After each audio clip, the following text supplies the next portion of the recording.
Like this video to support. Join our YouTube family now and never miss out on epic content, entertainment, and surprises. Hit that subscribe button. Let's start. Spoiler alert. The film is divided into 6 chapters that are not in chronological sequence.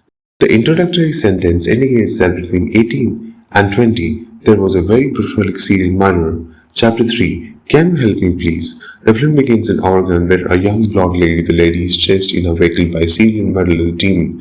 He stops his pickup truck and fires his gun at her, forcing her to crash and flee. She escapes into the woods and repairs to her wound. Her ear has been removed before continuing to hide from the intruder. The lady continues to flee as the demon pursues her through the woods. She ultimately arrives at the home of an elderly couple, Frederick and Jim, and asks them for assistance. Chapter 5. Here, Kitty. Lady is currently hiding behind the chest freezer. The demon searches for her within the couple's home. Genevieve is nowhere to be found. The demon fires at multiple chests and fails to kill her. He ultimately arrives at the freezer and fires a shot into it, which alerts him to Lady's presence when she begins screaming. Chapter 1. Mr. Snuffles. The picture cuts back to the beginning of the lady and the demon's interaction. They met up one night and encountered the lady have asked him to partake in BDSM play with her. She is also seen with the red hair. The park outside the motel, the lady warns the demon about the dangers that women face when they engage in such activities. She also asks him whether he is a serial murderer, which he chuckles and denies. The two begin to make out, sharing beer and smokes. The two enter the room. The lady has the demon bind her to a bed and strangle her. After a time, he attempts to start intercourse, but she declines. The demon becomes hostile, trying to back up, striking her across the face, threatening her with the horrible sexual actions. Lady looks to begin snobbing and uses the safe word, Mr. Snufflebaggus. He begins to apologize, believing he went too far. When the lady laughs and admits she was having fun, before they can proceed, the lady notices the demon receives a fleeting flash of something terrifying. Chapter 4. The Mountain People. Frederick and Jevine are seen living peacefully, enjoying a wonderful breakfast when the lady knocks on their door, pleading for aid. They treat her ear and wood before giving her some of the meal. Jevine leaves obtain medicine, while Frederick calls the police for assistance. The lady begs him not to call the cops, and seconds later Jevine hears a ruckus and Frederick shouting. She enters the kitchen to see that lady has been stabbed him in the chest and blowed him with the phone. Frederick falls. The lady orders Jevine to bring her some goods because she and Frederick are doomsday preppers. The demon appears at the couple's home and Jevine flees into the wood. The lady notices him and jumps into the freezer.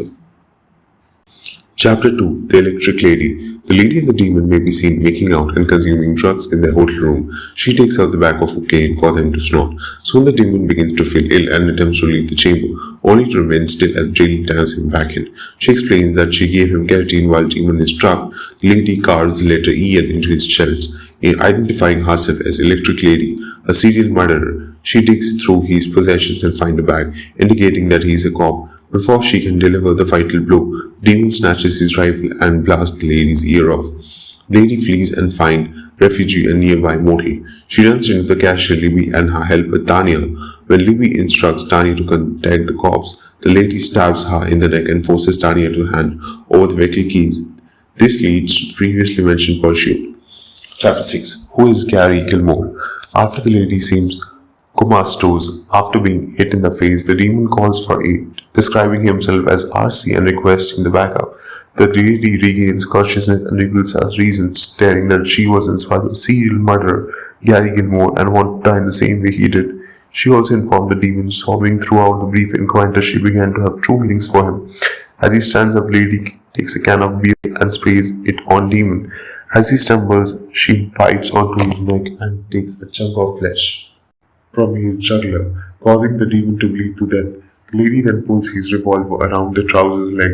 Pete and Gail, the demon's cop buddies, arrive at the scene. The lady tries to play the victim, and Gail tries to support her, but Pete is already skeptical of her intentions. They bring the lady with them to seek their assistance. On the road, the officers come off with Jean, who is requesting assistance. Before she can identify the lady in the rear, she kills Jevine in the head and forces Pete and Gail to hand over their weapons.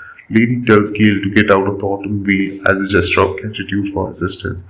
She then orders Pete to continue driving. Epilogue. Pete pulls aside on the scheduled lane and Lady asks him to do. Asks her why she murders and she explains that she occasionally sees devils instead of humans. She has another flashback of the demon seeing a crimson demon figure before killing Pete. She exists automobile. The lady waves another motorist wanting to pull her victim and requesting assistance. Driver pulls lady into the car and attempts to phone for help. Lady then looks in the mirror and notices a quick demon flash followed by a sorrowful expression on her face. The lady prepares to draw her gun, but the driver shoots her first. She phones 911 and reports that she's shot someone in self-defense, bringing her in. The driver continues ahead. The lady gracefully loses consciousness before dying. Anguish. Please make sure that you like, follow, and subscribe to our channel. Check out the other videos if you watched this video all the way through. Cheers.